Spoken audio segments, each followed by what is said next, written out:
सह वीर्यं कर्वावहै तेजस्विनावधीतमस्तु मा विद्विषावहै। ओम शांति शांति शांति। सबको सादर नमस्ते जी। वैदिक प्रज्ञा व्याख्यान माला में आप सबका स्वागत है। तो भजन एक ले लेते हैं। कोई नरेश भाई आप लीजिए। ले लो। आज लीजिए नरेश भाई। हाँ। ओम यो भूतं च भव्यं च सर्वं यस्यादितिष्ठति सर्यश्च केवलं तस्मै ज्येष्ठाय ब्रह्मणे नमः। सभी को नमस्ते। किसी के काम जो आए उसे इंसान कहते हैं, उसे इंसान कहते हैं। पराया दर्द अपनाए उसे इंसान कहते हैं, उसे इंसान कहते हैं। कभी धनवान है इतना, कभी इंसान निर्धन है। कभी सुख है कभी दुख है, इसी का नाम है जीवन है। जो मुश्किल में न घबराए उसे इंसान कहते हैं, उसे इंसान कहते हैं। किसी के काम जो आए उसे इंसान कहते हैं। अगर गलती रुलाती है तो वह राह भी दिखाती है। बसर गलती का पुतला है, ये अक्सर हो ही जाती है। जो गलती कर के पछताए उसे इंसान कहते हैं, उसे इंसान कहते हैं। किसी के काम जो आए उसे इंसान कहते हैं, उसे इंसान कहते हैं। अकेले ही जो खा खा कर सदा गुजरान करते हैं, अकेले ही जो खा खा कर सदा गुजरान करते हैं।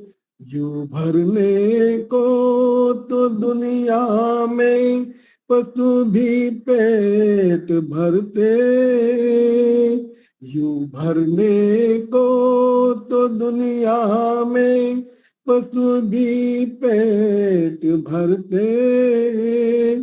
पथिक जो बांट कर खाए इसे इंसान कहते हैं, इसे इंसान कहते हैं। किसी के काम जो आए उसे इंसान कहते हैं, उसे इंसान कहते हैं। धन्यवाद। बहुत बढ़िया। तो आज दो वक्ता है जैसे हमेशा होते हैं। तो हमारे श्रुति जी आज के वक्ता, उनको मैं आमंत्रित करता हूँ, प्रारंभ करें। श्रुति जी। बहुत बहुत धन्यवाद आदरणीय मुनि जी। सभी आर्यजनों को सादर नमस्ते। बहुत सुंदर भजन आपने सुनाया आदरणीय हरीश भाई जी। अ, उसे इंसान कहते हैं जो गलती करके पछताए। बहुत सुंदर भी आपने बताई ये बात। हम सभी को आत्मसात करना चाहिए। इस प्रकार के भजन जो है हमारे प्रेरणा स्रोत भजन हैं। तो व्यक्ति अगर अपनी गलती नहीं सुधारता तो वो व्यक्ति नहीं कहलाएगा। ये तो सिर्फ एक जीना वैसा हो गया कि बस पशु समान हमारा जीना है। अपनी गलती को पश्चाताप करना बहुत बड़ी बात है। तो आइए थोड़े से विचार में रखना चाहती हूँ। मैं मुनि जी पढ़ रही थी अपना, हम गलती तो करते हैं परंतु हम कई बार अपने मतलब अपने जीवन में अपने माता पिता को भी बहुत ज्यादा इग्नोर करना शुरू कर देते हैं, अर्थात उनकी तरफ से हम लोग दूर होना शुरू हो जाते हैं। जैसे बुढ़ापा आया उनके जीवन में तो हम उनसे थोड़ा दूरी बना लेते हैं। बहुत से ऐसे मैंने व्यक्ति देखे हैं, उनकी सुश्रुणा नहीं करते, सेवा तो कर लेते हैं, उनकी बात नहीं सुनते। तो थोड़े से विचार में रखना चाहती हूँ। उसके बाद आदरणीय लीला माता जी के विचारों को हम श्रवण करेंगे।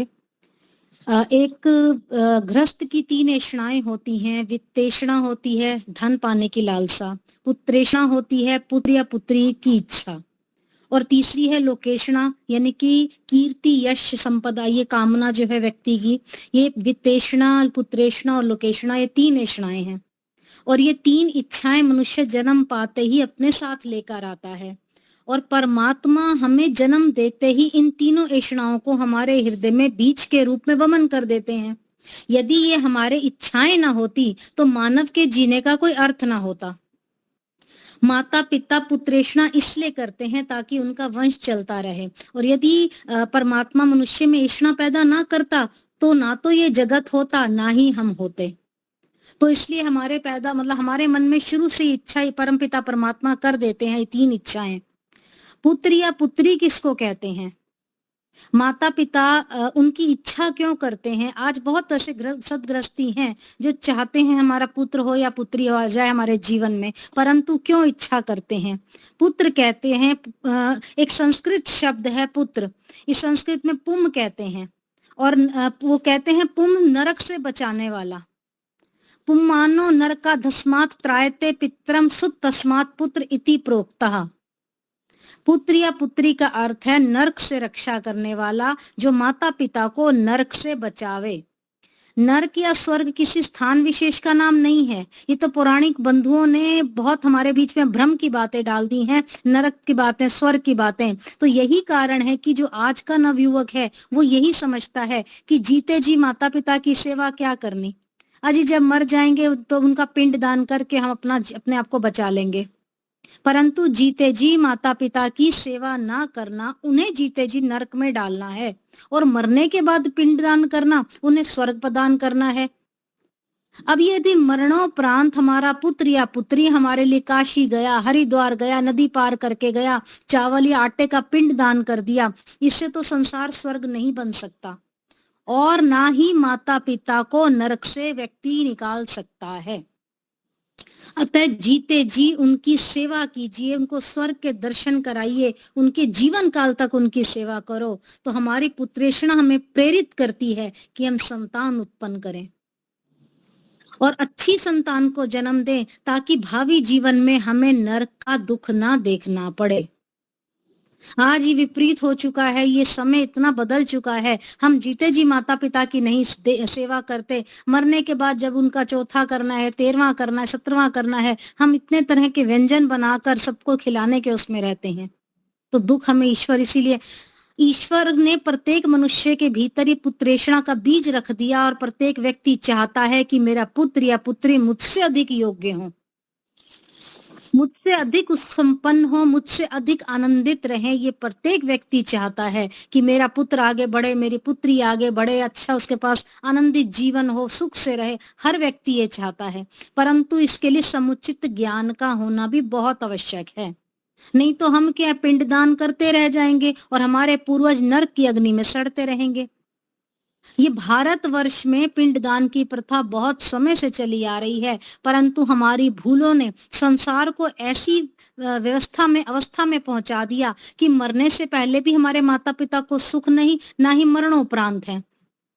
हमने स्वर्ग नरक का बीज स्वयं बोया है, उसी नरक का वृक्ष हमारा फलता फूलता रहता है। तो इस चीज का हमें ध्यान रखना है कि हम कोई ऐसा गलत कार्य ना करें जिससे हमारे माता पिता को भी दुख हो। माँ का हाथ पकड़कर कभी हम ले चलें उसको कि माँ सत्संग तक चल, मंदिर तक चल। याद कीजिए जब माँ हमें स्कूल छोड़ने जाया करती थी, टिफिन पैक करके दिया करती थी। कभी हम माँ से पूछे कि माँ तुमने पेट भर भोजन किया है नहीं किया, माँ तुम्हें पानी का गिलास चाहिए ना चाहिए, कुछ उनसे पूछिए। हम उसे वृद्धाश्रम तक छोड़ आते हैं। जो माँ हमारी तोतली भाषा को सुनकर आनंद का अनुभव करती थी, आज उसकी एक बात सुनने को भी हम तैयार नहीं हैं। कभी अपने व्यवसाय से, कभी अपने कार्य से, नौकरी से वापस आकर थोड़ी देर के लिए माँ के पास बैठ जाइए, माँ आनंदित हो उठेगी। और यदि किसी बात का उपहार देना है तो माँ से केवल पूछ लो, माँ के आनंद की सीमा नहीं रहेगी। और माँ के उपकारों का तो व्यक्ति ऋण कभी उतार ही नहीं सकता। इसलिए कहते हैं माँ का दिल कभी नहीं तोड़ना। जीवन रूपी जो रथ आपको मिला है उसमें पत्नी और माँ के बीच में इस प्रकार का सामंजस्य बनाकर रखना ताकि जीवन में सुंदरता भरी रहे। किसी विद्वान ने बड़ा ही सुंदर कहा है कि एक आचार्य जो है 10 उपाध्यायों से श्रेष्ठ है, और एक पिता 100 आचार्यों से श्रेष्ठ है, और एक माता 1000 पिताओं से भी श्रेष्ठ है। यदि माँ हमें जन्म ना देती तो आज हम इस संसार में नहीं होते। माँ हमारे लिए प्रभु के स्थान पर काम करती है।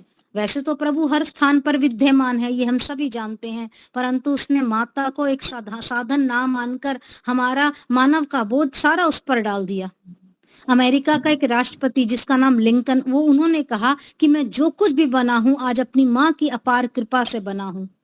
और किसी किसी कवि ने बड़ा श्रेष्ठ कहा है, भूलो सभी को मगर माँ को कभी भूलना नहीं, उपकार अनगिनत हैं इनके इस बात को भूलना नहीं। सोकर स्वयं गीले में सुलाया हमें सूखी जगह, माँ के आशामयी आंखों को भूल कर भिगोना नहीं, भूल कर भिगोना नहीं।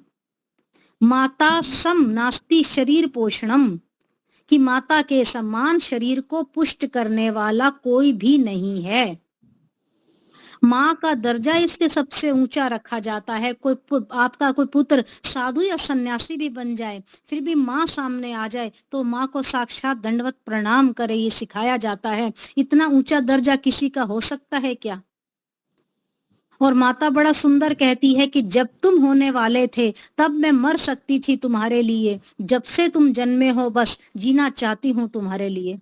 इसलिए कहा जाता है नारी जो होती है शक्ति स्वरूपा होती है। नारियों को सदैव सम्मान कीजिए। नारियां, उनको भारतीय इसमें संस्कृति में देवी कहा जाता है। नारियां सारा जीवन देती ही रहती हैं, इसलिए देवी का उनको कहा जाता है, उनके पीछे देवी लगाया जाता है। हमारी पथ प्रदर्शिका होती है, हमारी संरक्षिका होती है, शक्ति होती है। और जब गर्भ धारण नहीं करती ना, अपितु हमारा मार्गदर्शन भी करती है। हम ये चीज याद रखें, कल्याणकारी गुरु है हमारी, प्रतिष्ठा की पात्र है माँ हमारी, तो हम माँ की बहुत इज्जत करें, माँ का सम्मान दें। एक किसी माता ने एक विद्वान से कहा कि मेरे बच्चे को शिवाजी जैसा बना दो। विद्वान ने कहा माँ शिवाजी जैसा बनने का समय तो निकल गया है। जिस प्रकार माता जीजाबाई ने अपने गर्भ में शिवाजी का निर्माण करना प्रारंभ कर दिया था, उसी प्रकार हम भी अपने बच्चों का निर्माण जो है गर्भ से प्रारंभ कर देना चाहिए। जो माताएं बहनें सुन रही हैं या प्रयास करती हैं बच्चा ऐसा बने शिवाजी जैसा, तभी शिवाजी जैसा बनेगा, ऐसा निर्माण उसका करें, ऐसे संस्कार उसको दें।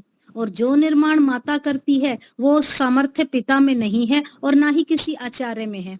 और इसमें कोई संदेह नहीं कि बनाने का कार्य तो माता ही करती है। कहते हैं कि बहुत बड़ा भवन भी बना लो, आधार उस भवन का नींव होती है। कोई भी कार्य माँ ही कर सकती है। तो शतपथ ब्राह्मण में बड़ा ही सुंदर कहा है, मातृवान पितृवान आचार्यवान पुरुषो वेदा। माता मदलसा ने बड़ा अच्छा एक हम उदाहरण उनका पढ़ते हैं कि कितनी विदुषी कन्या थी माता मदलसा। उसने विवाह से पहले एक शर्त रखी कि मुझसे जो भी संतान उत्पन्न होगी मैं उसको देश धर्म के अनुकूल, उसका आवश्यकता अनुकूल उसका निर्माण करूंगी। मैं पति का कोई तर्क नहीं मानूंगी, जिससे स्वीकार हो वो शादी करने को तैयार हो, मैं उसी को अपना पति मानूंगी। अब माता मदलसा ने विवाह पश्चात 4 पुत्रों को जन्म दिया और चारों का निर्माण ऐसा किया कि पूर्ण ब्रह्मचारी बनाकर देश में वेद प्रचार के कार्य करने के लिए भेज दिया। और जब 5वां पुत्र गर्भ में आया तो पतिदेव ने कहा देवी आपने वेद प्रचार के लिए तो चारों पुत्रों को नियुक्त कर दिया है, आपने बहुत ही श्रेष्ठ, बहुत ही धार्मिक कार्य किया, परंतु राज्य चलाने के लिए एक राजा भी तो होना चाहिए। यदि कोई कुकर्म होता है तो उसे समाप्त करने के लिए कुशल राजा की आवश्यकता होती है। अतः इस बार आप मुझे गर्भ में पल रहा जो पुत्र है या जो आएगा उसको, उसके लिए राजा का निर्माण कीजिए, संस्कार ऐसे दीजिए। तो मदलसा ने कहा, जहां वेद प्रचार होता है वहां पर तो प्रजा कुकर्म करेगी ही क्यों, फिर भी मैं आपकी आज्ञा को अवहेलना नहीं कर सकती। मैं शिरोधाई करती हूँ आपकी इस बात कर, आने वाले पुत्र को मैं राजा बनाऊंगी। और इतिहास इस बात का साक्षी है कि मदलसा ने 5वें पुत्र को ऐतिहासिक राजा बनाकर पूरे उसमें उसका कार्यभार उसको संभालने को दिया। ऐसे होता है माता का निर्माण। अब हम वेशभूषा की बात करें, वेशभूषा, भाषा, संस्कृति, रुचि, आहार विहार, विचार, ये सब बातों में भी माता पिता का अनुसरण बच्चा करता है। और गर्भावस्था में शिशु भी माता की बातें, संस्कार ग्रहण कर लेता है और उन बातों को उत्पन्न होने के पश्चात अपनाने लगता है। इस प्रकार शारीरिक रूप से, मानसिक रूप से शिशु जो है 70% अपने जन्मजाता शरीरों की प्रतिमूर्ति होता है। इसलिए कहते हैं माता पिता ये 16 संस्कार जो हमारे वैदिक ऋषि कहे गए हैं, इन संस्कारों को गर्भाधारण से शुरू करके पूरे संस्कार करवाने चाहिए ताकि संतान उत्पन्न अच्छी हो। अब माता पिता की जैसी आध्यात्मिक भूमिका होती है उसी के अनुरूप प्रारब्ध संस्कार वाले जीव उनके शरीर में प्रवेश करते हैं, उसी वातावरण में जन्म लेते हैं। कई अच्छे कर्मों का, सत्कर्मों का फल है उदित होता है जब कोई दिव्य शिशु जन्म लेता है। तो अभी तो कहा है, जननी जने तो भक्त जन के दाता के शूर, ना ही तो जननी बांझ रहे काहे गवाए नूर। बड़ी सुंदर सुंदर ये बातें हमारे को पढ़ने को मिलती हैं, समझने को मिलती हैं, और हम इस चीज को आत्मसात करें कि हमें अपने जीवन में किस प्रकार की शिशु का निर्माण करना है। और माता के बाद यदि कोई वंदनीय है तो पिता है। तैतरीय उपनिषद में पितृ देवो भव भी बड़ा सुंदर कहा, पिता को देव बना मानने वाला बन। पिता जो है पुत्र को अपना प्रतिरूप समझता है। पिता के स्वयं के जूते फटे हुए होंगे परंतु पुत्र को कभी भी फटे जूते नहीं पहनाएगा, ना ही उसको देखना चाहेगा। उसको सुंदर कपड़ों में पिता देखना चाहता है। यदि कोई पिता और एक गुरु किसी से पराजित होना चाहता है, आनंद का अनुभव करना चाहता है, तो उसका पुत्र हो या शिष्य हो, पिता का ऐसा संबंध है जो संतान के प्रति कभी ईर्ष्या की भावना नहीं आप देखेंगे। यदि पिता चपरासी है तो पुत्र को अफसर देखकर बड़ी प्रसन्नता होती है। पिता यदि अध्यापक है तो पुत्र को प्रिंसिपल देखकर बहुत प्रसन्नता होती है। क्यों? क्योंकि पुत्र की उन्नति देखकर पिता को इतनी प्रसन्नता होती है और किसी को भी नहीं होती। और पिता उसकी प्रशंसा यत्र तत्र करके फूला नहीं समाता, अपने पुत्र के गुणों को बढ़ा चढ़ा कर सबके आगे रखता है और अवगुणों को छुपा कर रखता है। उसे एक चैन का, आनंद का अनुभव प्राप्त होता है। और इस प्रकार का अनुभव ना चाचा को प्राप्त होता है, ना मामा को प्राप्त होता है, ना ताया को। तो संतान के लिए परमात्मा ने पिता के रूप में एक बैंक प्रदान कर रखा है। जब भी पुत्र मांगता है, पिता किसी प्रकार का हिसाब किताब नहीं करता। और ये भी कहा सुना जाता है कि आखिरकार सब कुछ है तो इसी का, किसके लिए हम रखें, किसके लिए व्यय करें, किसको हम दे, सिर्फ पुत्र के लिए, पुत्री के लिए। और यदि पुत्र अयोग्य भी होगा ना, तब भी माता पिता अपनी संपत्ति उसको देकर ही जाते हैं। भीष्म पितामह जी का भी आपने नाम सुना। उन्होंने पिता की सुख सुविधा के लिए, प्रसन्नता के लिए अपना सुख त्याग दिया, आजीवन ब्रह्मचारी रहने की प्रतिज्ञा ली। उन्होंने कनन कामिनी सभी को त्याग दिया। श्री राम जी का आप सभी ने उदाहरण सुना है, पिता की आज्ञा का पालन करने के लिए राज्य छोड़कर, वैभव छोड़कर, यश कीर्ति सुख आराम छोड़कर सब कुछ त्याग कर दिया। उन्होंने सब कुछ अपना जीवन लगा दिया। पिताजी के कहने पर वो कहते हैं, मैं आग में भी प्रवेश कर सकता हूँ, विष को भी पी सकता हूँ, समुद्र को में भी कूद सकता हूँ, परंतु पिता की आज्ञा को मैं कभी नहीं छोड़ सकता, कभी नहीं टाल सकता। तो आर्य बंधुओं, कहने को बहुत कुछ है।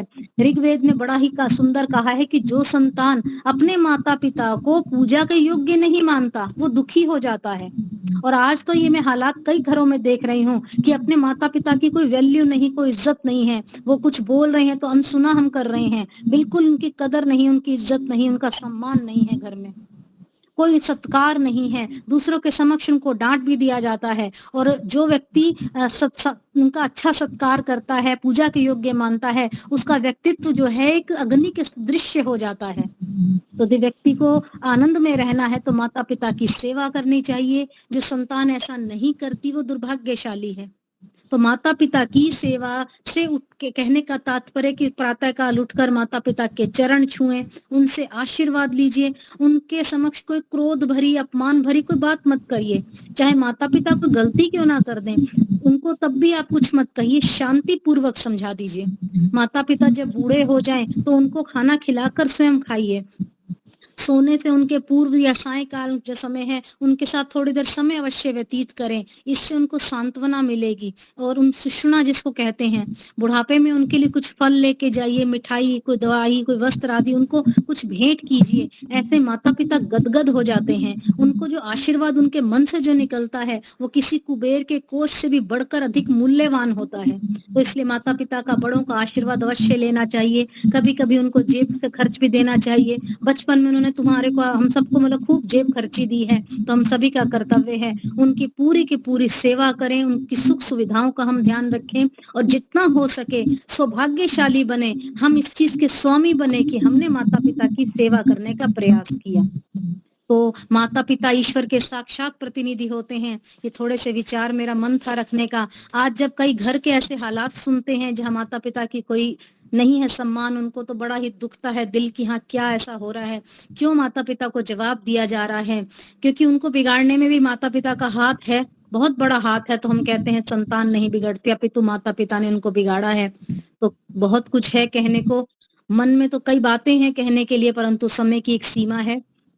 तो हम सभी का प्रयास हो कि माता पिता को ईश्वर का साक्षात प्रतिनिधि माने, उनके सुख दुख में, उनकी सेवा में हम अपना जी जान लगा दें, उनका आशीर्वाद सदैव बना रहे। तो ये थोड़े से विचार रखना चाहती थी मैं आप सभी के समक्ष। आइए 2 पंक्तियां भजन की कहकर मैं अपनी वाणी को विराम देती हूँ। मिलते नहीं दोबारा रे, करो मात पिता की सेवा, किया निर्माण हमारा रे, करो मात पिता की सेवा, मिलते नहीं दोबारा रे, करो मात पिता की सेवा, किया निर्माण हमारा रे, करो मात पिता की सेवा। मात पिता हो रूप हरि का, मात पिता है रूप हरि का, पार तिरण का नेक तरीका, पार तिरण का नेक तरीका, वैदिक धर्म पुकारे रे, करो मात पिता की सेवा, मिलते नहीं दोबारा रे, करो मात पिता की सेवा। है जिंदगानी बस कुछ दिन की, है जिंदगानी बस कुछ दिन की, कदर करे ना तू नर इनकी, कदर करे ना तू नर इनकी, ओ फिरता मारा मारा रे, करो मात पिता की सेवा, मिलते नहीं दोबारा रे, करो मात पिता की सेवा। जितने तीर्थ दुनिया भर के, जितने तीर्थ दुनिया भर के, सबके सब हैं अपने घर में, सबके सब हैं अपने घर में, बहे अनंत गंग धारा रे, करो मात पिता की सेवा, फिर मिलते नहीं दोबारा रे, करो मात पिता की सेवा, किया निर्माण हमारा रे, करो मात पिता की सेवा। बहुत बहुत धन्यवाद आदरणीय मुनि जी, सभी का धन्यवाद। धन्यवाद। सुंदर। वास्तव में माता पिता परमात्मा के साक्षात प्रतिनिधि है। उनकी जितनी भी सेवा करे, ऋण उतारने का प्रयास करे, कम ही है। कभी भी ऋण नहीं चुका सकते। जैसे माता पिता ने सेवा की, उसके ऋण होने के लिए प्रयास किया जाए कि हम भी अपने बच्चे और शिष्यों आदि जो उनको आगे बढ़ाए, हमसे भी आगे बढ़े, ऐसी भावना करें। बहुत ही सुंदर वक्तव्य। एक भजन ले लेते हैं, बाद में लीलाबेन जी आज नहीं है तो हमारे स्वामी हरीश्वरन जी को सुनेंगे। एक भजन कोई गाना चाहते हो नए व्यक्ति?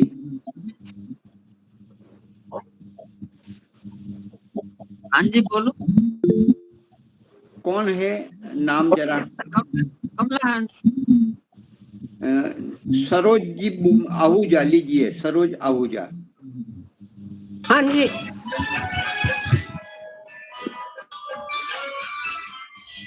ये हमारी हाँ जी। पुरानी माता जी हैं, सरोज माता जी। हाँ जी। हाँ जी, बोलूं मैं क्या? हाँ सरोज जी बोलिए, सरोज। हाँ जी, सभी को मेरा सादर नमन। तो सत्संग की महिमा का गीत, सुबह शाम सत्संग में आया करें हम, मिलके प्रभु के गुण गाया करें हम। सुबह शाम सत्संग में आया करें हम, मिलके प्रभु के गुण गाया करें हम। सुबह शाम सत्संग जैसा सुख कहीं पे नहीं है, कह गए कबीर सुख यही है, यही है। सत्संग जैसा सुख कहीं पे नहीं है, कह गए कबीर सुख यही है, यही है। आके यहाँ सदा सुख पाया करे हम, मिलके प्रभु के गुण गाया करे हम। सुबह शाम गाया करे हम, मिलके प्रभु के गुण गाया करे हम। सुबह शाम सत्संग बिना मेरा महलों में उदास थी, दुनिया में सारी खुशी चाहे उसके पास थी। सत्संग बिना मेरा महलों में उदास थी, दुनिया में सारी खुशी चाहे उसके पास थी। मीरा जैसी लगन लगाया कर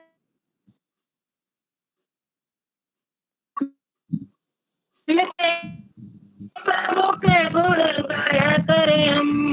सुबह शाम सत्संग में आया करें हम, मिलके प्रभु के गुण गाया करें हम। सुबह शाम दुनिया में जिसको सत्संग पसंद है, जीवन में उससे आनंद ही आनंद है। दुनिया में जिसको सत्संग पसंद है, जीवन में उसके आनंद ही आनंद है। जिंदगी आनंद में बिताया करे हम, मिलके प्रभु के गुण गाया करे हम।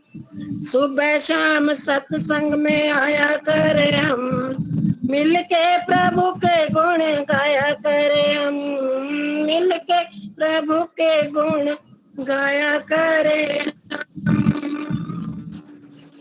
धन्यवाद जी, समय देने के लिए आपका बहुत बहुत धन्यवाद। बहुत ही सुंदर। सुबह शाम सत्संग हम किया करें और आनंद मस्ती में बने रहे। बहुत सुंदर।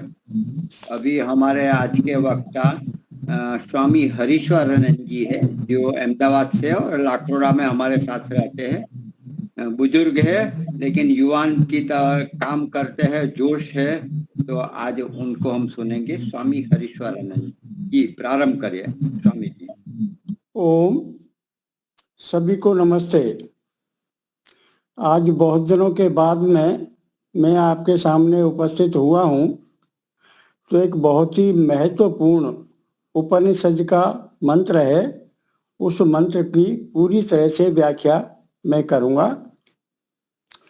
ओम पूर्णमदः पूर्णमिदं पूर्णस्य पूर्णमुदच्यते पूर्णस्य पूर्णमादाय पूर्णमेवावशिष्यते।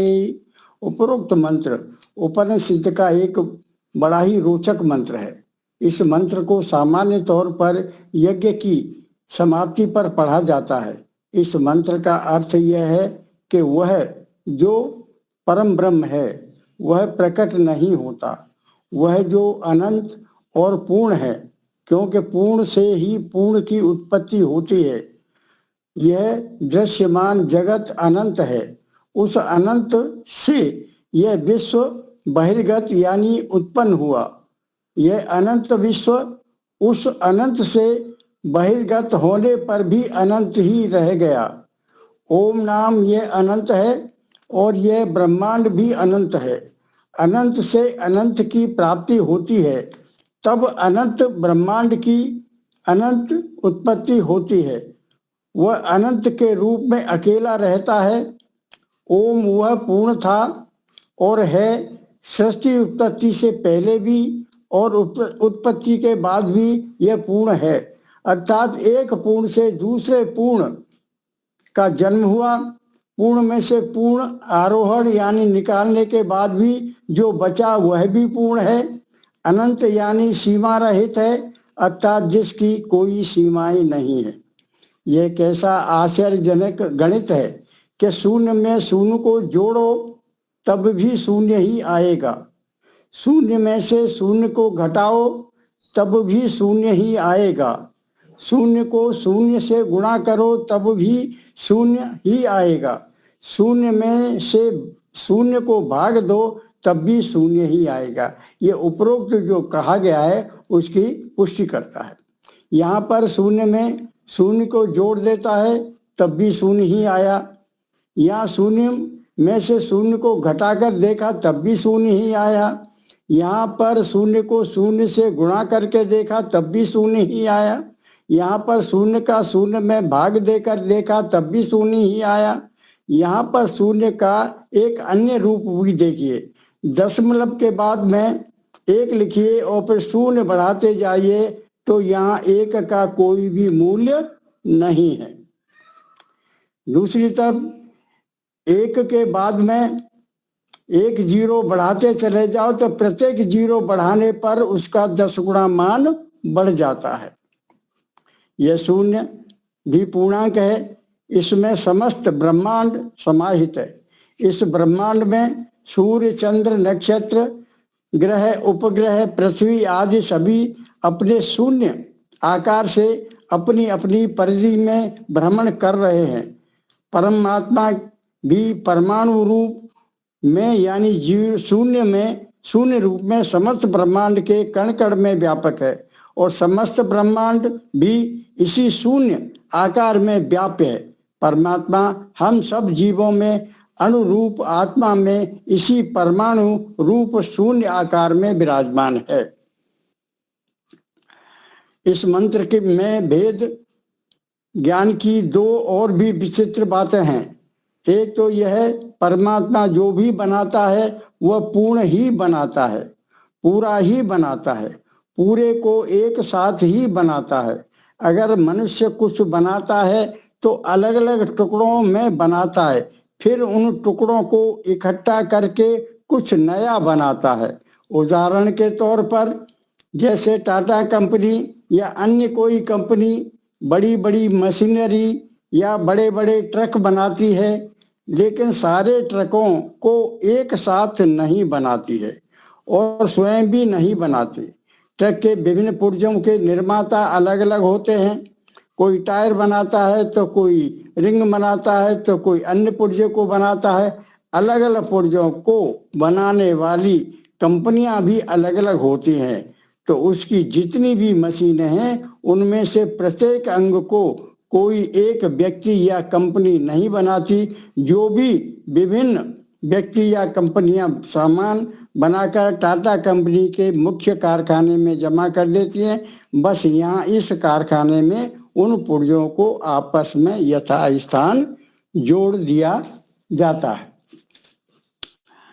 तो इस संसार की प्रत्येक भौतिक वस्तुओं को बनाने की प्रक्रिया और परमात्मा के द्वारा बनाई गई वस्तुओं की प्रक्रिया में एक भारी अंतर प्रतीत होता है। जब हम मंत्र पढ़ते हैं तो समझ नहीं आता कि मंत्र क्या कह रहा है। यह भी पूर्ण है, वह भी पूर्ण है और वह परमात्मा भी पूर्ण है। इस पूर्ण में से एक अन्य पूर्ण को उत्पन्न कर देता है। ऐसा लगता है कि जैसे एक वस्तु में से पूर्ण उत्पन्न हो जाए तो वह वस्तु तो समाप्त हो जानी चाहिए, क्योंकि सभी वस्तुएं तो उसके बनाने में काम आ गई। ये आश्चर्य की बात लगती है।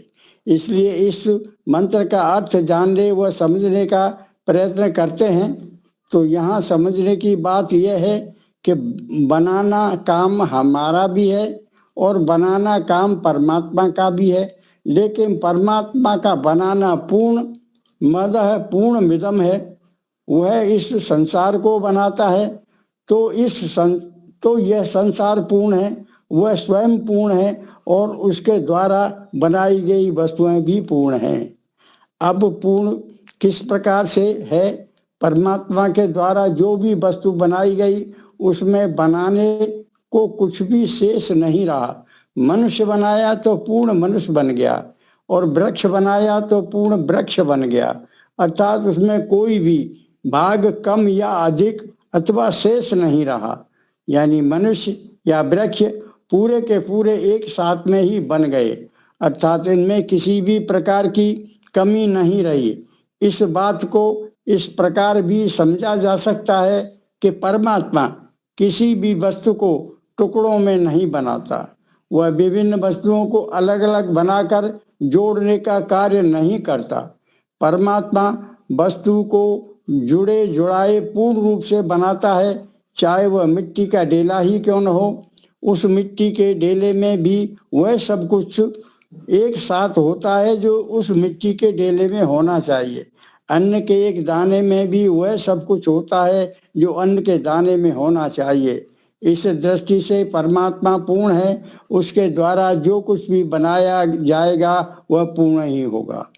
जब उसने हमको बनाया, इस संसार को बनाया, तो ऐसा बिल्कुल नहीं हो सकता कि वह हम में और इस संसार में कोई संबंध ही न बने, क्योंकि संसार हमारे लिए है और हम संसार के लिए हैं। इसलिए दोनों के बीच संबंध के बिना दोनों की उपस्थिति व्यर्थ हो जाती है।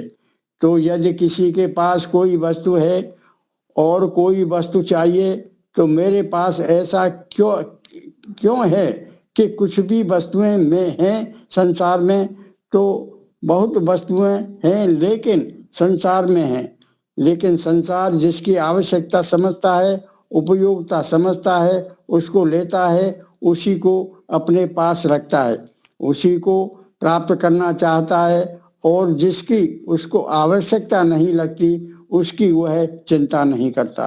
तो इसलिए मनुष्य और संसार, इन दोनों के साथ ही ज्ञान की उत्पत्ति माने बिना और कोई उपाय नहीं है। हमारी बात यह है कि जब परमेश्वर ज्ञान देता है तो वह आधा अधूरा देगा ही क्यों, क्योंकि उसने संसार में आधी अधूरी कोई वस्तु बनाई ही नहीं है। तो ज्ञान आधा अधूरा क्यों देगा? इसलिए इसका ज्ञान भी आधा अधूरा नहीं हो सकता। उसने एक पूर्ण मनुष्य, एक पूर्ण प्राणी बनाया और उसी ने पूर्ण संसार बनाया, तो संसार का ज्ञान भी उतना ही पूर्ण होगा जितना संसार है। तो ज्ञान भी उतना ही पूर्ण होना होगा जितना एक एक को संसार के ज्ञान की आवश्यकता है। इस तरह से संसार है, ज्ञान है, इसका भोक्ता मनुष्य है, प्राणी है, उसका ज्ञान भी पूर्णता को लिए हुए उसमें भी सब कुछ हो सकता है। हमको वह ज्ञान किस प्रकार प्राप्त होता है? तो अक्षरवंत है, कर्णवंत है। हमको परमात्मा ने 2 आंखें दी, 2 कान दिए। केवल एक आंख और एक कान से तो बात नहीं बनेगी। तो मन है, बुद्धि है, आत्मा है, ये सब ज्ञान प्राप्ति के आधार हैं।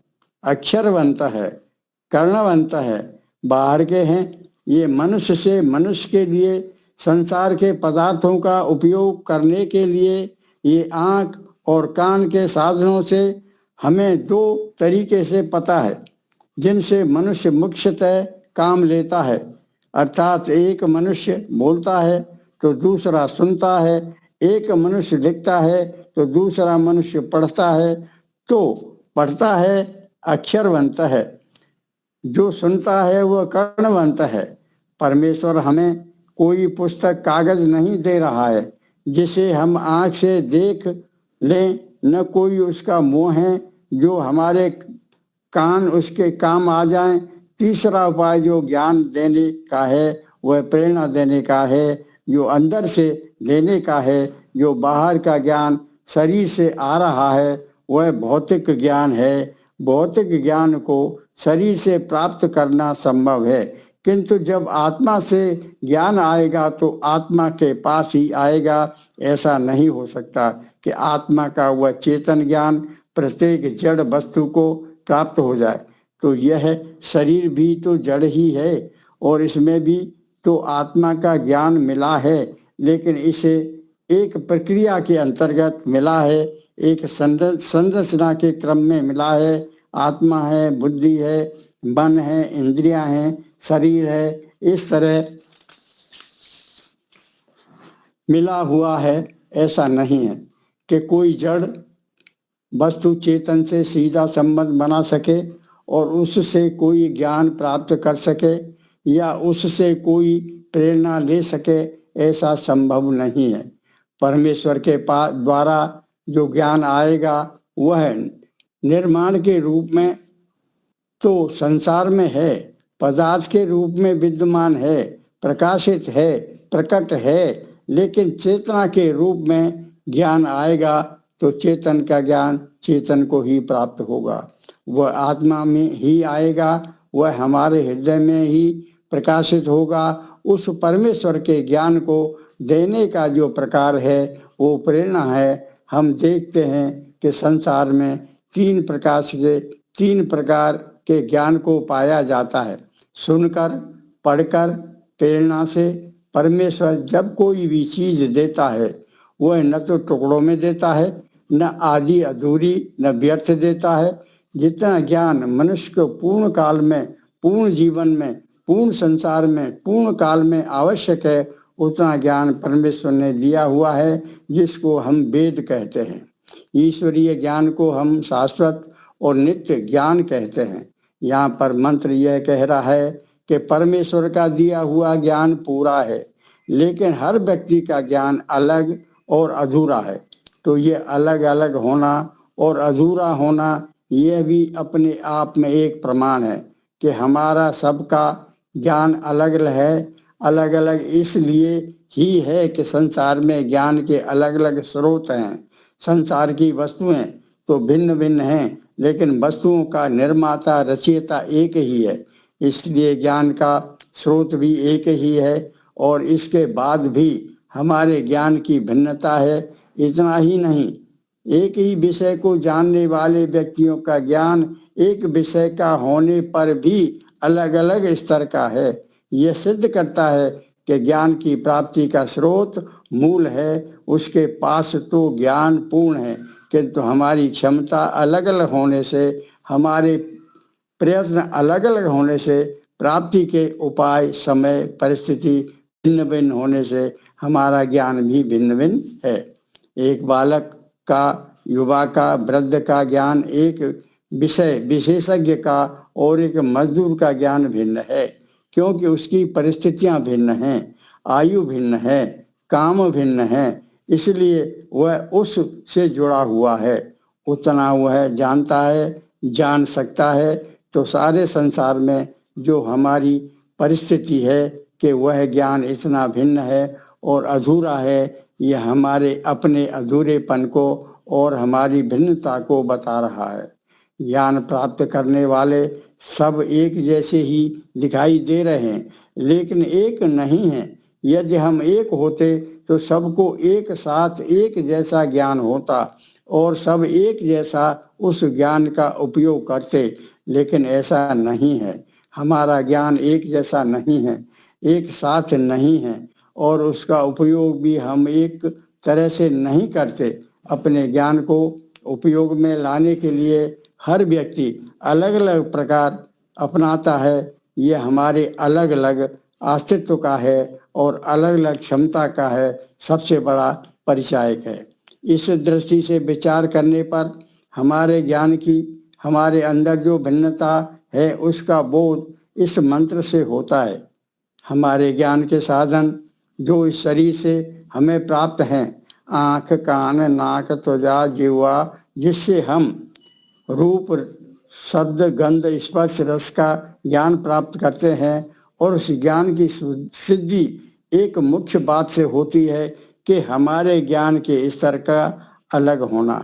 हमारी भिन्न भिन्न परिस्थितियों से भिन्न ज्ञान का मिलना बता रहा है कि ज्ञान के अधूरेपन से हमारे अधूरेपन का बोध होता है। हमारी अल्पज्ञता एक देशीयता का बोध कराता है। इस दृष्टि से हमें यह समझ आता है कि परमेश्वर का ज्ञान पूर्ण है और हमारे ज्ञान की अपूर्णता हमारे कारण से है। इसलिए उपनिषद ने कहा, पूर्णमदः पूर्णमिदं पूर्णात् मुच्यते पूर्णस्य पूर्णमादाय पूर्णमेवावशिष्यते। इस लेख का ये लेख जो है मेरे द्वारा लिखा गया है और प्रकाशित होने के लिए वैदिक संसार इंदौर में चला गया है। इसको बड़ी मेहनत से मैंने बनाया है। आपकी समझ में कितना आया ये आप जाने। ओम शांति। बहुत सुंदर, बड़ा प्रख्यात भी है। पूर्णमेवा पूर्णमिदं पूर्णात् पूर्णमुदच्यते। कुछ भी करो, परमात्मा की हर कृति पूर्ण है।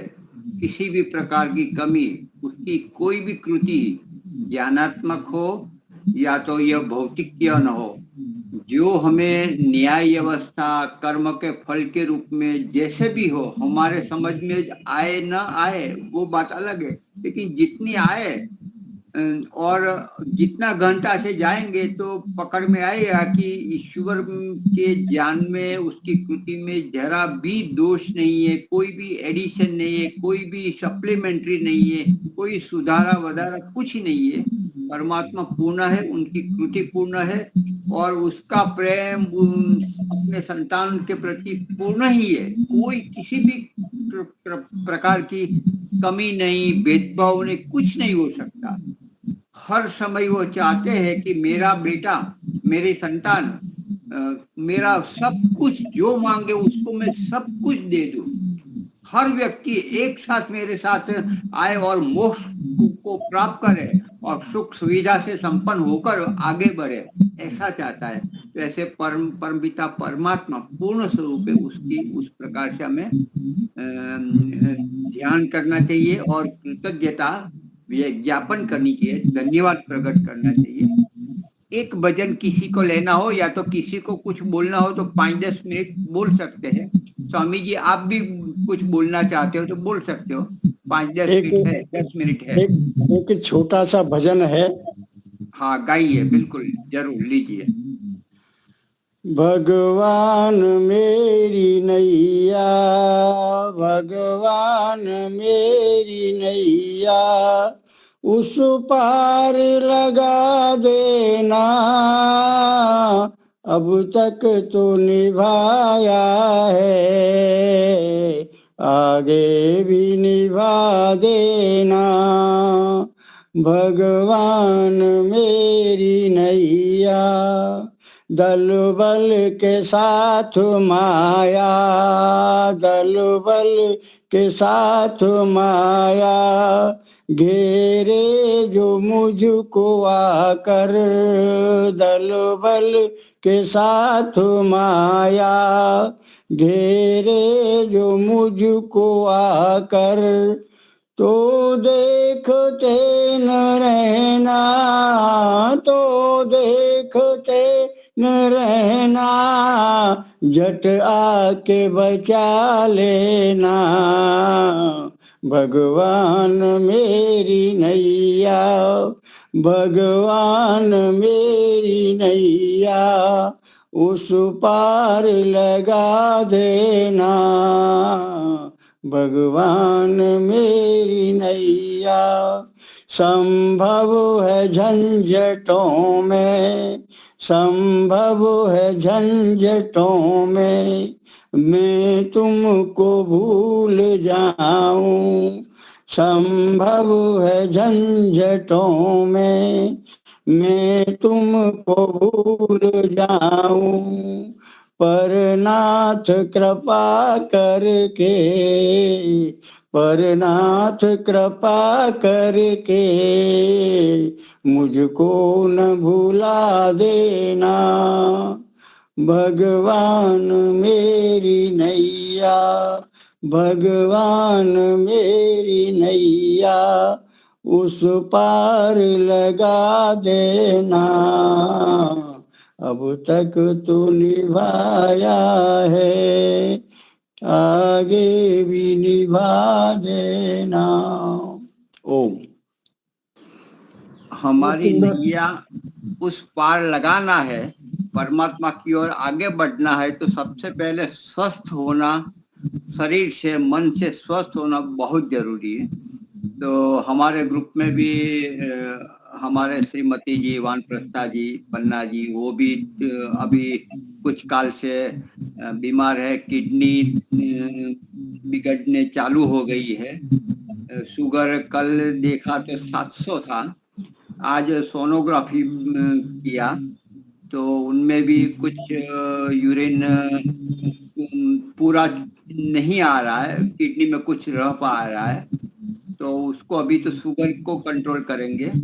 ऐसी ही स्थिति, ये तो जरा ज्यादा है, लेकिन प्रारंभिक मथुरा के हमारे सत्य मुनि जी, उनको भी किडनी में अभी 1 सप्ताह गुड़गांव में रहकर आए, अभी विश्राम में है घर पे। तो हमारे ग्रुप के ऐसे सब बुजुर्ग है, ये सब स्थिति है, होने वाली है, आने वाली स्वाभाविक मृत्यु आज नहीं हो पा रही है, ऐसा माहौल भी है। और हमारा जीवन भी उस प्रकार से बना है। तो स्वस्थ रहे, अपनी जीवन की नैया मजबूत बनाए रखे, तो हम पार होंगे। तो परमात्मा का भजन भी गा सकते, कुछ नहीं तो ईश्वर को याद करेंगे, वो वास्तविक नहीं है। दुख है, कोई बच्चा नहीं है, फिर याद करेंगे। तो सब आते रहिए सत्संग, बड़े प्रेम से उत्साह से तैयार होकर आप बोले गाए, अपना ही घर है, तो सब मिलके आनंद उत्सव प्रतिदिन करें और नई ऊर्जा, नई आयु हम प्राप्त करें। तो इस प्रकार से हम करेंगे। तो 5 मिनट 7 मिनट और एक भजन ले सकते, किसी को गाना हो, नए व्यक्ति। हम सब मिलकर के परमपिता परमात्मा से कामना करते हैं, प्रार्थना करते हैं कि पन्ना बहन को शीघ्र स्वास्थ्य लाभ हो। प्रभु से हमारी हम सबकी यही कामना है। आगे प्रभु इच्छा, जो उसको करना है वो जाने, उसका काम जाना है। जी जी, बहुत बहुत धन्यवाद। हाँ, एक भजन सभी हम सभी की शुभकामना है। हम सभी एक साथ प्रार्थना कर रहे हैं। एक बार एंटर हो गए डॉक्टर के पास, फिर अभिमन्यु चक्रव्यूह के ऐसे ऐसे चलते हैं कि हम छोड़ नहीं सकते। हम चाहते हैं कि आयुर्वेद की चिकित्सा करें, हम चाहते हैं नैसर्गिक करें, हम चाहते हैं एलो और भी कोई अन्य ले जिससे कोई आड़ असर न हो, लेकिन मजबूरी है कि इतनी और अभी प्राप्त नहीं है। हमें एलोपैथी के शरण में जाना पड़ता है, चेकअप के लिए, रिपोर्ट के लिए, ये सब वो भी भेजते हैं। तो हम भी जानते हैं कि एलोपैथी में आड़ असर बहुत होती है। आज की दवाई भी इतनी ज्यादा है कि शुगर, बीपी इतना वो होता है और इतना कंफ्यूजन जैसा हो जाता है, खतरे पर खतरा हमारे शरीर पर, हम पर होता है। ये सीखिए, तो जितना बचे रहे, जितने संयम से रहे, जितने आनंद उत्साह से मिलते रहे, गाते रहे, मस्ती में रहे, बस यही है। नहीं हम दूर जा सकते, नहीं आश्रम व्यवस्था कोई ऐसी है कि आपकी अंतिम समय में कोई करे, ऐसी कोई व्यवस्था राज की ओर से नहीं है, नहीं हमारी ओर से, नहीं आश्रम की ओर से। तो जितना जैसा भी हो, मस्ती में रहे, जो दुख है वो उनको स्वीकार करे और प्रयास करे कि और अच्छे बने, लेकिन मस्ती में रहे। प्रभु का भजन, प्रभु का चिंतन नहीं छोड़े, यज्ञ याग नहीं छोड़े। यज्ञ चिकित्सा के लिए भी हम प्रयास कर रहे हैं। तो उनके लिए मुझे नेहा व्यास यहाँ है, अपने सुरेश भाई पटेल है मुंबई, उनसे भी संपर्क किया कि यज्ञ चिकित्सा के द्वारा किडनी के द्वारा फेफसा के लिए कोई विशेष औषधि आती है। तो आज मैं नेहा बहन जी को रिपोर्ट आदि भेजूंगा, यूरिन का और सब लगभग आ गया है, तो शाम को भेजूंगा और उस अनुसार देंगे। तो एक भजन आप अंत में सुनाई दीजिए कोई भी।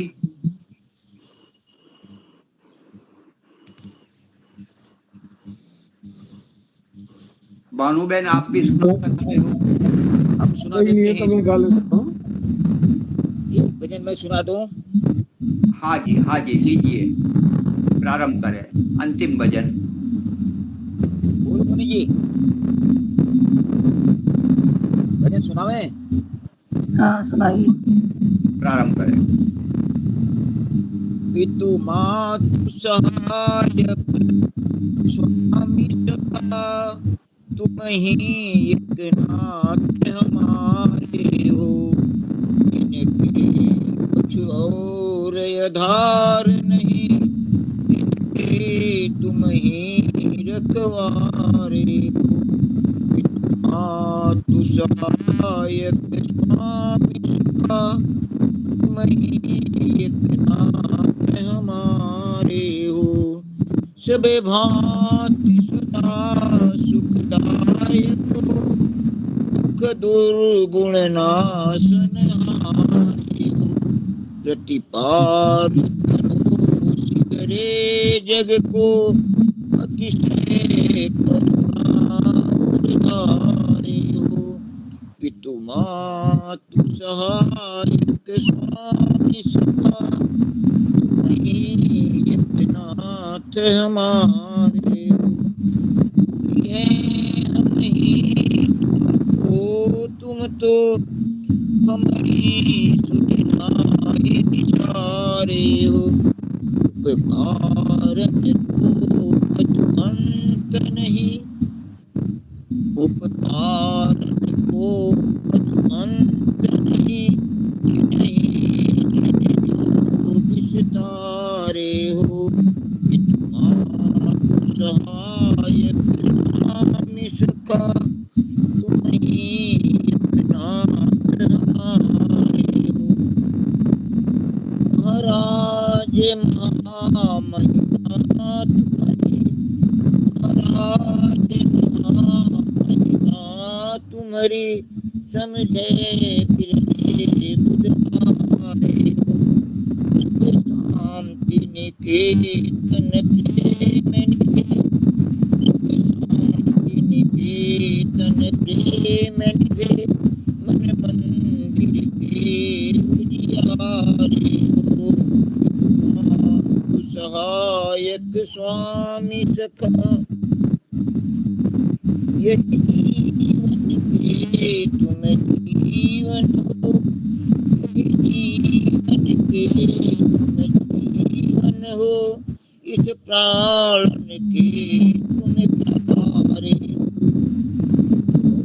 प्रभु पाय प्रताप हरि, तुम सो प्रभु पाय प्रताप हरि, और सहारे हो।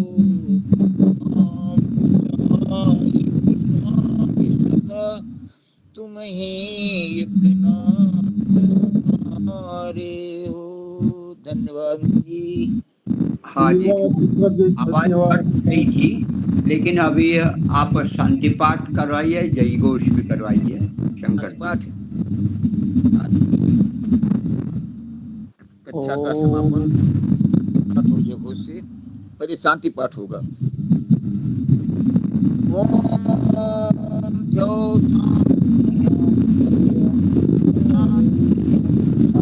शांतिरापः शांतिरोषधयः वनस्पतयः शांतिर्विश्वे शांति सर्वं शांतिः शांतिरेव शांतिरेधि। ओम शांति शांति। जय घोष। जो बोले सो अवै। सत्य सनातन वैदिक धर्म की जय हो। मर्यादा पुरुषोत्तम भगवान राम की जय हो। जय हो। भगवान कृष्ण की जय हो। जय हो। विवेकानंद की जय हो। युगवर्धक मध्य ज्ञान सरस्वती की जय हो। भारत माता की जय हो। गौ माता की पालन करो। देश के शहीदों की जय हो। देश की ज्योति चलती रहे और कौम का झंडा ऊंचा रहे, हर समाज अमर रहे, प्यार प्रकाश घर घर पहुँचे। प्रणव ध्वनि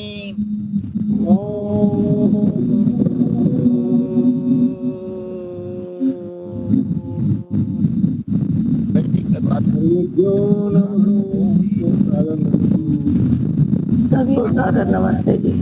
नमस्ते। कल हमारे आचार्य रमेश दर्शनाचार्य जी आएंगे, उनको हम सुनेंगे, तो जरूर मिलते हैं।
हाँ जी, कौन सा बोल रहे हैं?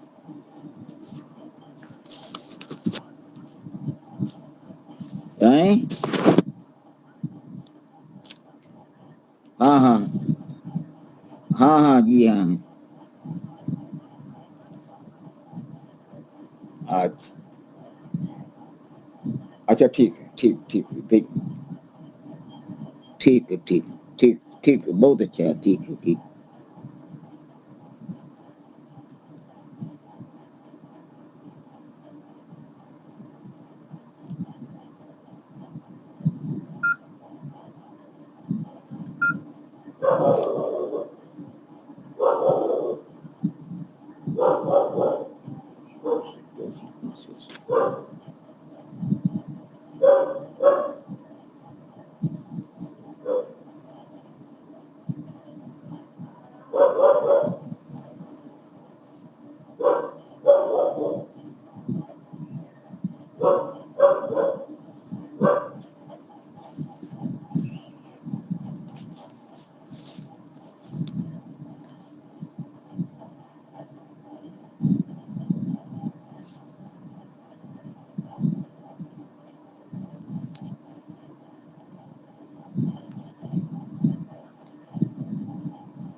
नमस्ते नमस्ते, कहाँ पर हैं? अच्छा, सब ठीक है? हैं? देखिए तो, हाँ हाँ, कल का कार्यक्रम है, समय में परिवर्तन हो गया। वहाँ अखंड रामायण होगा, तो 8:30 बजे वहाँ हमें पहुँचना है। अब सेकेंड मीटिंग में होना ही ज्यादा अच्छा रहेगा। हैं? अब वहां तो हम लौट आएंगे 8:30 बजे का। अरे वहां तो अखंड रामायण का कार्यक्रम होगा, तो कोई संकल्प जो होता है ना शुरू में, हैं? बस उतने हो रहा, ज्यादा काम नहीं है वहां का। हम 12 बजे लौट आएंगे, 11 बजे तक, बल्कि और पहले लौट आएंगे उनकी। हाँ हाँ, नहीं नहीं, बात देखिए, वो बात आपकी अपनी जगह पर है।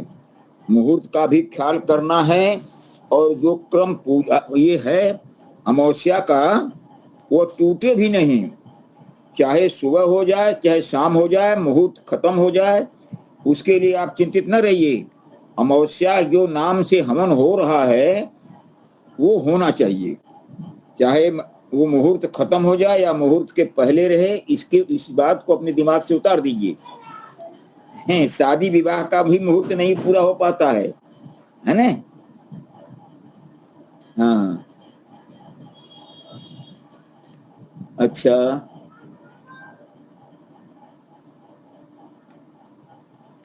है गाड़ी बेच दिया? हाँ, अपनी गाड़ी बेच दिए? अच्छा, हाँ हाँ, है 18 को? अच्छा, हाँ हाँ, अच्छा, हाँ, अच्छा, हाँ,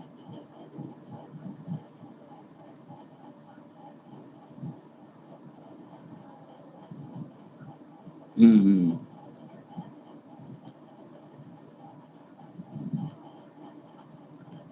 हाँ, हाँ,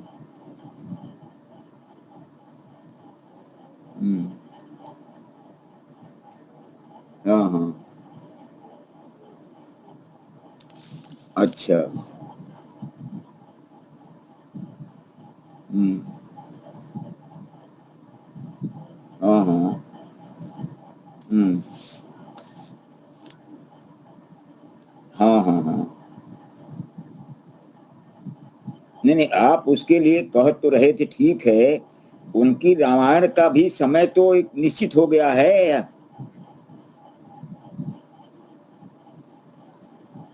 हाँ, हाँ, हाँ, हाँ, हाँ, हाँ, हाँ, संकल्प होना है, हाँ, हाँ, आप यहाँ चले आएंगे।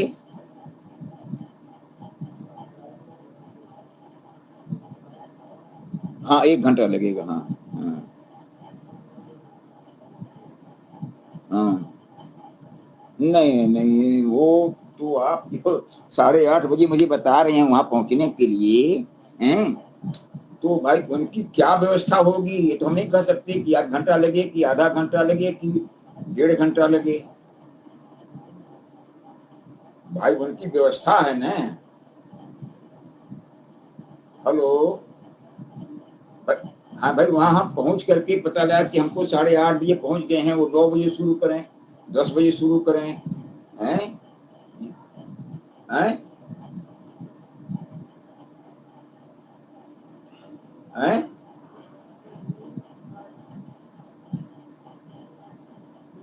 हाँ, तो यही लेने उनके समय का हम नहीं कर सकते भैया, कितना टाइम मुझे दे दें, हालांकि उसमें तो 20 मिनट 20-25 मिनट का समय है बस कोई लगने का। भाई संकल्प करा दिया, इसके बाद प्रार्थना वो ये प्रार्थना कर दिया, स्वस्ति वाचन के मंत्रों को पढ़ दिया, इसमें कुल मिलाकर के 15-20 मिनट लगेंगे, लेकिन वो शुरू कब करें ये भी तो है। हैं?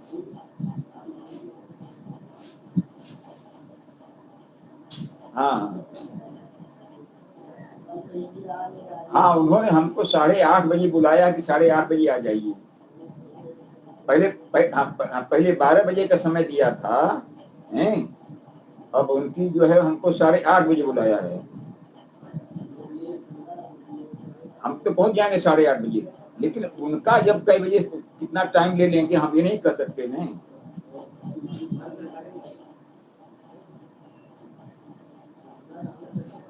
हाँ, वहां से हम चलेंगे तो आप यहाँ फोन कर देंगे तो हम आपके यहाँ डायरेक्ट चले आएंगे, यही होगा। हाँ, हाँ भाई देखिए, हमको टाइम तो दे दिया उन्होंने, लेकिन ये सब बड़ी झंझटिया काम होता है, समझे नहीं भाई कितना। हम तो कल 15-20 मिनट समय लेंगे, हैं भाई। उनको हम एक कलश सजा देंगे, ओम ओम लिख करके कलश सजा देंगे, और उस पर वो आम की पत्ती दीपक रख कर तुम्हारे रख देंगे, और संकल्प करा करके ये प्रार्थना के 8 मंत्र और स्वस्ति वाचन के मंत्र पढ़ डालेंगे। बस इतने समय लगना आपको, मुझे 20-25 मिनट 20 मिनट से ज्यादा नहीं लगना है, लेकिन शुरू कब होवे ये नहीं पता। साढ़े हाँ, हैं ये वेल ब्रिगेडियर, जो यूनिवर्सिटी के सामने वेल ब्रिगेडियर प्लेस है ना, उसी के भीतर है। तो वहां से खत्म हो जाएगा, आपको सूचना देकर आप यहाँ से चले आएंगे, है ना। हाँ ठीक, चलिए आज क्लास देखा ना है।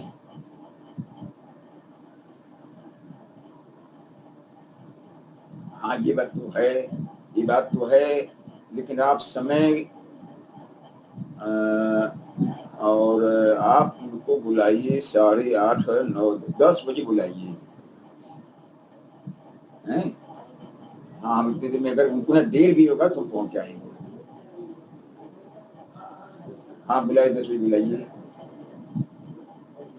हाँ 10 बजे बुलाइए उनको। हैं हाँ 10 बजे बुलाइए। हम कोशिश पूरा करेंगे कि जल्दी से चला, 1 घंटा तो लग ही जाएगा। हाँ ये बात तो आप सही है, तो आपको 11 बजे कर दीजिए कि मान लो कि एक घंटा तो मुझे लग ही जाएगा आप यहाँ पहुँचने में। हैं भाई देखिए, हम आप यहाँ जाकर के आधा घंटा बैठ लेंगे वो ठीक रहेगा। हैं भाई, हम अगर वहाँ से छूट गए, अगर हम आप यहाँ 10 बजे पहुँच गए, 10:30 बजे पहुँच गए और लोगों को 11 बजे का समय दिया है, तो कोई हमारे ऊपर अंतर नहीं आएगा। हाँ दे दीजिए, 10:30 बजे समय दे दीजिए। हाँ हम वहाँ से छूटेंगे तो आप वहीं से टेलीफोन कर देंगे हम, आप ये समय में है। ठीक, 10:30 बजे समय दे दीजिए लोगों को। ठीक, नमस्ते।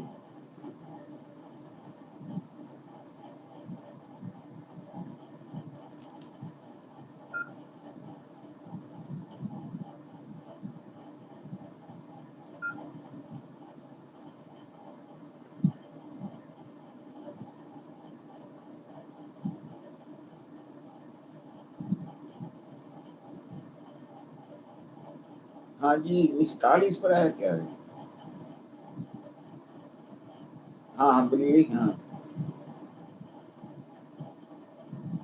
हाँ बोले। हाँ क्या कार्यक्रम है? अच्छा, तो किसकी मृत्यु हुई है? अच्छा, किस तारीख को मृत्यु हुई है?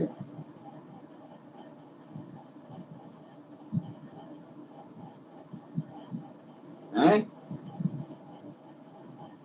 16 तारीख को हुई है, तो आप 28 तारीख को हवन क्यों करा रहे हैं? नहीं 28 तारीख को हवन क्यों करा रहे हैं?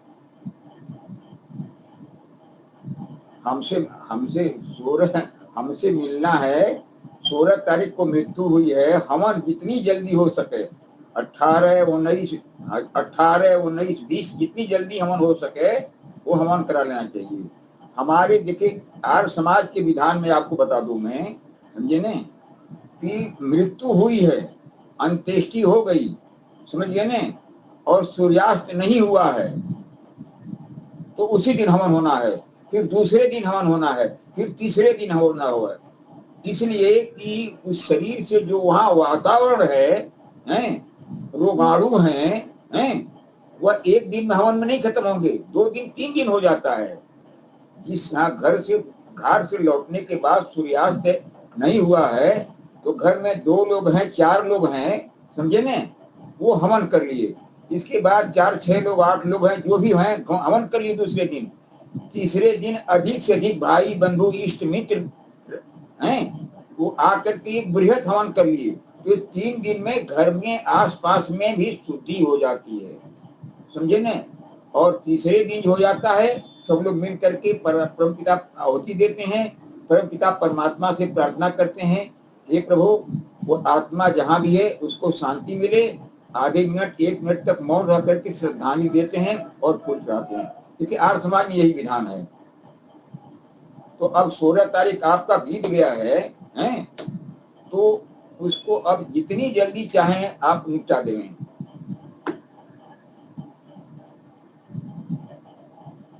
मैं आऊंगा, हवन कराऊंगा।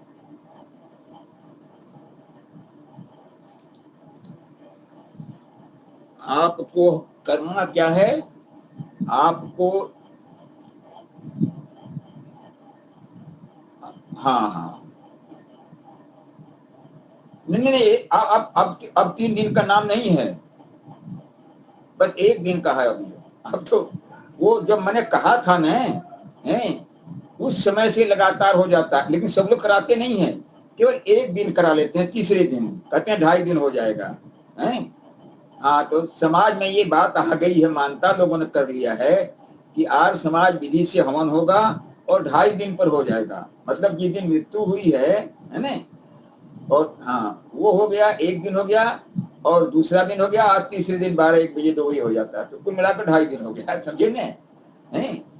हाँ, तो आपको ये हवन जो है 28 तारीख न जो करके जितनी जल्दी हो सके अपनी आप व्यवस्था बना करके कर लीजिए। हाँ, देखिए, हाँ सुनिए, हवन की सामग्री है मैं लेता आऊंगा मंदिर से, हैं? हवन की सामग्री है, लकड़ी है, रोली है, कपूर है, ने? ये सारी सामग्री मंदिर से आपके यहाँ आएगी, हैं? और आपको आधा किलो देसी घी, हैं? और एक सूखी गरी का गोला, मेवा वाली गरी, हैं? और एक माला रहेगा, फूल ज्यादा रहेगा श्रद्धांजलि के लिए।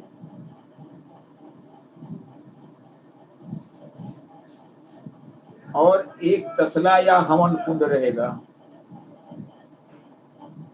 और घर में खीर बन जाएगी सूखी खिचड़ी की तरह, खीर जो बनेगी खिचड़ी की तरह। देखिए काउंटिंग तो हमारा तो एक आधा किलो दूध से काम चल जाएगा सूखी खिचड़ी की तरह। यही व्यवस्था है करनी। तो आप जैसा समझें, लेकिन जो विधि है आर्य समाज विधि से हवन जितनी जल्दी हो जाए, कहीं कहीं पर तीसरा की जगह पर चौथे दिन हो जाता है। कोई अमेरिका में है, कोई दिल्ली में है, किसी को नहीं मिल रहा है और इम्पोर्टेंट पर्सन है, तो 3 जगह पर 4 दिन हो जाता है, 5 दिन हो जाता है ना? हाँ, बस थोड़ी सी सुविधा अपनी होती है। कुल मिला करके उस स्थान की शुद्धि के लिए, है ना, और आत्मा की शांति के लिए जल्दी से जल्दी हवन हो जाए। आपका शुभ नाम जी? अच्छा,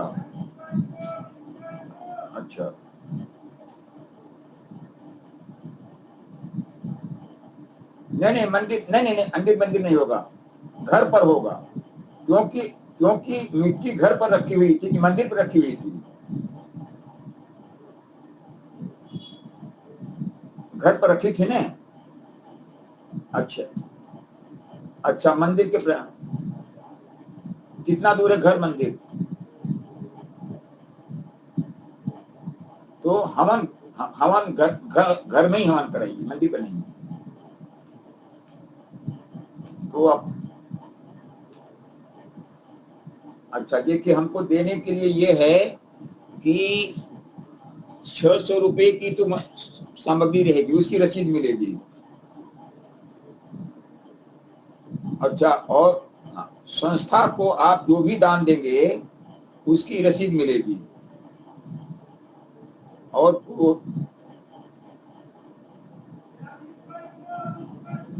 अब आपकी सामर्थ्य जो भी हो गए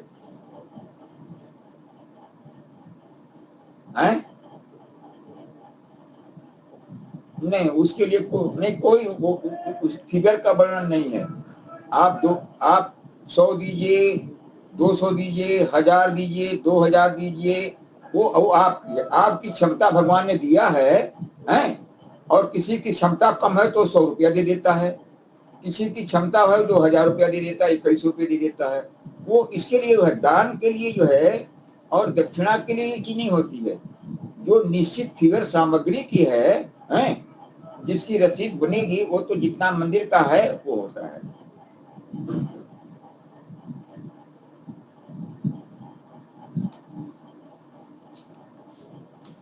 कि सूर्यास्त के पहले किसी भी समय, और किस दिन रखेंगे? हाँ वो रास्ते, हाँ अच्छा चलिए, अच्छा हाँ वो रास्ते में है, बात हुई तो रास्ते में है। देखिए, तो कल चाहेंगे तो सेकंड मीटिंग में होगा, 24, हाँ सेकंड मीटिंग होगा। और इतवार को भी चाहेंगे तो सेकंड मीटिंग होगा, इसलिए कि एक अखंड रामायण की पूर्णाहुति हमें करानी है 24 तारीख को, है यूनिवर्सिटी के सामने है। और कल भी वहाँ हवन प्रारंभ होगा, 12-1 बजे तक होगा, तो दोपहर के बाद ही होगा, कल भी होगा, किसी भी दिन हो सकता है।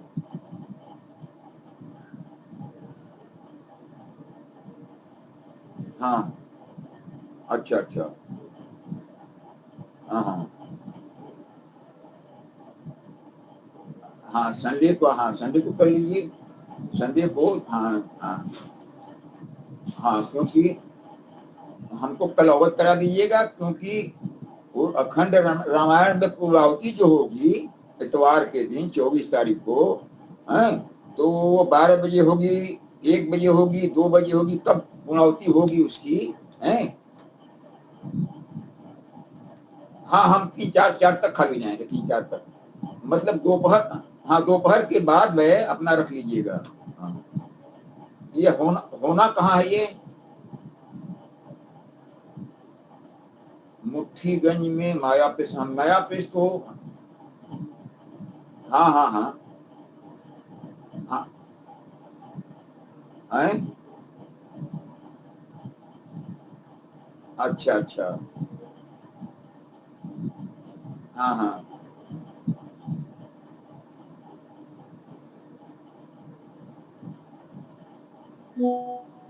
अच्छा, हटिया हटिया हटिया पुलिस चौकी से हम आगे बढ़ेंगे तो डिवाइडर मिलेगा, है।